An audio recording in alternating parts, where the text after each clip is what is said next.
ছাত্র সমাজের মধ্যে শিবিরের যে গ্রহণযোগ্যতা, সেটার হুম, একটা বড় কারণ হচ্ছে 5 আগস্টে তাদের ভূমিকা। দ্বিতীয়ত হুম, আসেন আপনি তাদের প্রতিদ্বন্দ্বী, প্রধান প্রতিদ্বন্দ্বী হয় যদি মুক্তিযুদ্ধের সপক্ষে শক্তি হয় ছাত্রলীগ। হুম, হুম, ছাত্রলীগের ভূমিকা কি ছিল? ছাত্রলীগের ভূমিকা যথেষ্ট খারাপ ছিল, শুধু না, খারাপের উপরে খারাপ ছিল।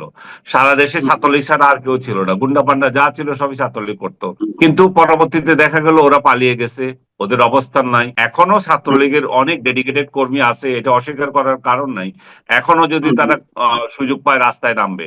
কিন্তু হুম, যেই হারে তারা সংগঠনকে নিয়ন্ত্রণ করতে পারে নাই, হুম, অনিয়ন্ত্রিত ছিল, যেই হারে অন্য দলের লোকজন তাদের সংগঠনে ঢুকে গিয়েছিল, যেমন এই যে শিবিরের নেতা যেগুলো এখন নির্বাচিত হয়েছে, ওরাও তো ছাত্রলীগের আন্ডারে ছিল। এরা ছাড়াও যে কেউ তো ছাত্রলীগের ব্যানারে এসে গুন্ডামি করতে পারছে।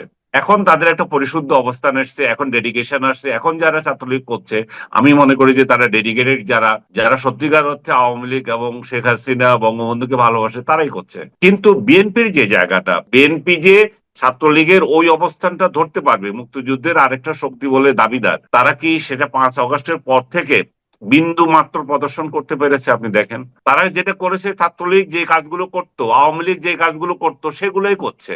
গ্রামে গঞ্জে এমন কোন জায়গা নাই ওদের দখলদারিত্ব থেকে মুক্তি পেয়েছে মানুষ।